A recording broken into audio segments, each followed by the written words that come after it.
الحمد لله رب العالمين والصلاة والسلام على سيد المرسلين أما بعد فأعوذ بالله من الشيطان الرجيم بسم الله الرحمن الرحيم الصلاة والسلام عليك يا رسول الله الصلاة والسلام عليك يا حبيب الله الصلاة والسلام عليك يا نبي الله وعلى آلك وصحابك يا نور اللہ۔ سرکار مدینہ صلی اللہ تعالی علیہ وسلم کا فرمان تقرب نشان ہے، قیامت کے روز لوگوں میں میرے نزدیک تر وہ ہوگا جس نے مجھ پر زیادہ درود شریف پڑھے ہوں گے۔ صلو علی الحبیب صلی اللہ تعالی علی محمد صلی اللہ تعالی علیہ وسلم۔ حضرت سیدنا شیخ عبد الخیاط رحمۃ اللہ علیہ کے پاس ایک آتش پرست کپڑے سلواتا اور ہر بار اجرت میں کھوٹا درہم دے جاتا، آپ اس کو لے لیتے۔ ایک بار آپ رحمۃ اللہ علیہ کی غیر موجودگی میں شاگردوں نے آتش پرست سے کھوٹا سکہ نہ لیا۔ جب حضرت سیدنا شیخ عبد الخیاط رحمۃ اللہ علیہ واپس تشریف لائے اور ان کو یہ معلوم ہوا تو آپ رحمۃ اللہ علیہ نے شاگردوں سے فرمایا، تو نے درہم کیوں نہیں لیا؟ کئی سال سے وہ مجھے کھوٹا سکہ ہی دیتا رہا اور میں بھی چپ چاپ لیتا تھا تاکہ یہ کسی دوسرے مسلمان کو نہ دے آئے۔ میٹھے اسلامی بھائیوں، دیکھا آپ نے پہلے کے بزرگوں میں احترام مسلم کا جذبہ کس قدر کوٹ کوٹ کر بھرا ہوا تھا۔ کسی انجان مسلمان بھائی کو اتفاقی نقصان سے بچانے کے لیے بھی اپنا خسارہ گوارا کر لیا جاتا تھا، جبکہ آج تو بھائی بھائی کو ہی لوٹنے میں مصروف ہے۔ تبلیغ قرآن و سنت کی عالمگیر غیر سیاسی تحریک دعوت اسلامی کے در اسلاف کی یاد تازہ کرنا چاہتی ہے۔ دعوت اسلامی میں نفرتیں مٹاتی، محبتوں کا پیغام سناتی ہے۔ ہر اسلامی بھائی کو چاہیے کہ وہ سنتوں کی تربیت کو مدنی قافلے میں ہر مہینے سفر اور روزانہ رات فکر مدینہ کے مدنی انعامات کا فارم پر کرے اور ہر ماہ دعوت اسلامی کے ذمہ دار کو جمع کروائے کہ برکت سے انشاءاللہ عز و جل بطفیل مصطفیٰ صلی اللہ تعالی علیہ وسلم احترام مسلم کا جذبہ بیدار ہوگا۔ اگر ایسا ہو گیا تو انشاءاللہ عز و جل ہمارا معاشرہ ایک بار پھر مدینہ منورہ کے دلکش خوشگوار خوشبودار سدا بہار رنگ برنگے پھولوں سے لدا ہوا حسین گلزار بن جائے گا۔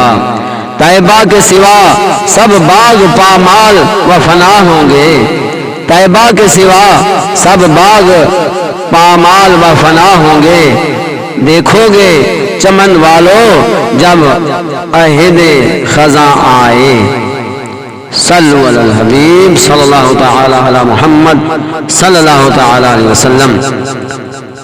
والدین دیگر یعنی جن کے ساتھ خونی رشتہ داری ہو، معاشرے میں سب سے زیادہ احترام و حسن سلوک کے حقدار ہوتے ہیں، مگر افسوس کہ اس کی طرح اب دھیان کم دیا جاتا ہے۔ بعض لوگ عوام کے سامنے انتہائی منکسر مزاج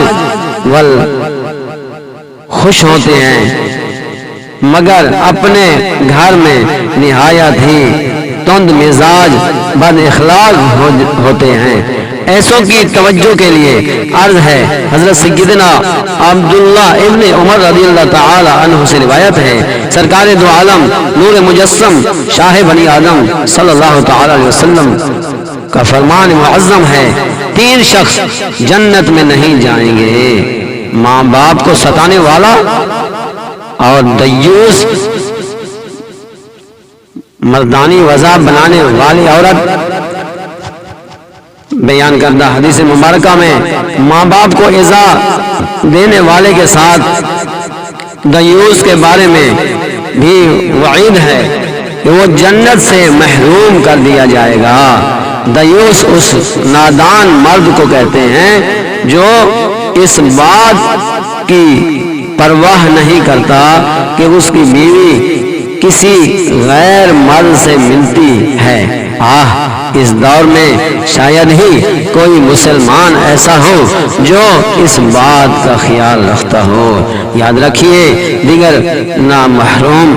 نامحرموں کے ساتھ تایا زاد، چچا زاد، مامو زاد، خالہ زاد، پھوپھی زاد، چچی، تائی، بہنوئی، خالو اور پھوپھا، نیز، دیور، جیٹھ، بھابھی کے درمیان بھی شریعت نے پردہ رکھا ہے۔ اگر بیوی ان سے بے تکلف سے رہے گی اور ان سے شرعی پردہ نہیں کرے گی تو جہنم کی حقدار ہے، اور شوہر اپنی استطاعت کے مطابق بیوی کو اس گناہ سے نہیں روکے گا تو شرعاً وہ دیوس ہے اور دیوس جہنم کا مستحق، لہذا ابتدائے جنت سے محروم رہے گا۔ جو اعلانیہ دیوس ہے وہ فاسق معلن ہے، ناقابل امامت و مردود۔ میٹھے اسلامی بھائیوں، پابندی کے ساتھ مدنی قافلے کے مسافر بن کر اور ہر ماہ مدنی انعامات کا فارم پر کر کے اپنے یہاں کے ذمہ دار کو جمع کروا دیا کریں۔ انشاءاللہ عز و جل بے حیائی کا انتہائی درجے کا مرض، دیوسی اور دیگر گناہوں کی مرض بھی ان میٹھے میٹھے مصطفیٰ صلی اللہ علیہ وسلم کے صدقے میں دور ہوگا، جن کی حیا سے جھکی ہوئی مبارک نگاہوں کا واسطہ پیش کرتے ہوئے میرے آقا اعلی حضرت رحمت اللہ علیہ عرض کرتے ہیں، یا الہی رنگ لائے جب میری بے باکیاں ان کی نیچی نیچی نظروں کی حیا کا ساتھ ہو۔ حدیث پاک میں مردانی وضع بنانے والی عورت کو بھی جنت سے محروم کر دیا گیا ہے۔ تو جو عورت مردانہ لباس یا مردانہ جوتا پہنے یا مردانہ طراز کے بال کٹوائے وہ بھی اس وعید میں داخل ہے۔ اکثر بچوں میں اس بات کا لحاظ نہیں رکھا جاتا۔ لڑکیوں کو عموماً معاذ اللہ پینٹ شرٹ بلکہ ہیڈ وغیرہ پہنا دیتے ہیں، دیکھنے میں لڑکا معلوم ہوتا ہے۔ اگر آپ نے ایسا کیا یا چھوٹی بچی کو لڑکے جیسے بال رکھوائے اور چھوٹے بچے کو بچی کا لباس پہنا دیا تو آپ خود گنہگار ہوں گے۔ صرف بچی کے ہاتھ پاؤں میں مہندی لگائیں، بچے کے ہاتھ پاؤں مہندی سے نہ رنگیں ورنہ گنہگار ہوں گے۔ اپنے بچوں کو ایسے بابا سوٹ نہ پہنائیں جن پر جاندار کی تصویر بنی ہو۔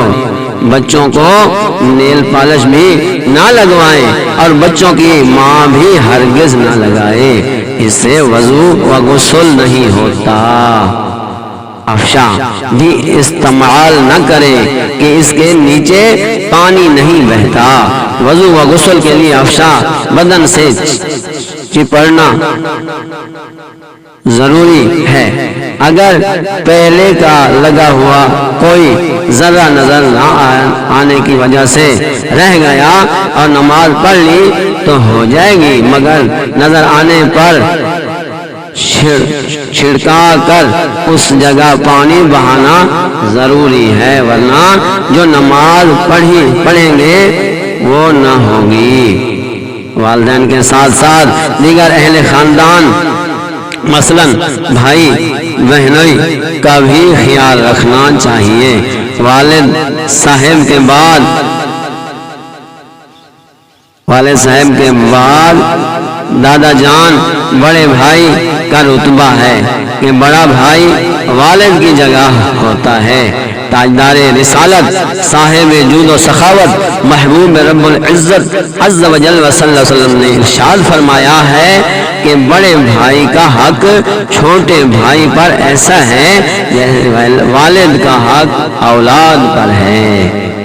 والدین کو بھی چاہیے کہ اپنی اولاد کو اپنے اولاد کے حقوق کا خیال رکھیں، انہیں ماڈرن بنانے کے بجائے سنتوں کا چلتا پھرتا نمونہ بنائیں، ان کے اخلاق سنواریں، بری صحبت سے دور رکھیں، سنتوں بھرے مدنی ماحول سے وابستہ کریں، فلموں ڈراموں اور برے رسم و رواج والے ناچ گانوں سے بھرپور یاد الہی سے دور کرنے والے فنکشنوں سے بچائیں۔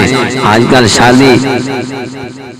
شاید ماں باپ انہیں باتوں کو اولاد بچے کو حقوق سمجھتے ہیں۔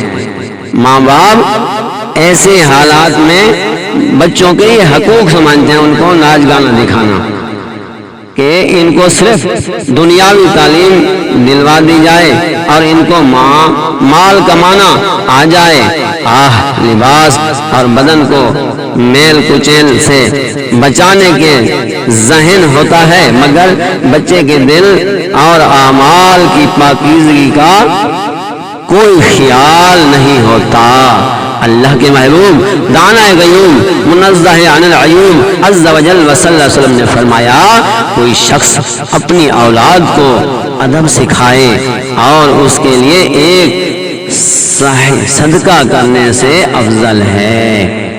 اور ارشاد ہے، کسی باپ نے اپنی اولاد کو کوئی چیز ایسی نہیں دی جو اچھے آداب سے بہتر ہو۔ افسوس آج کل ہمارے گھروں میں مدنی ماحول بالکل نہیں ہے، اس میں کافی حد تک ہمارا اپنا قصور ہے۔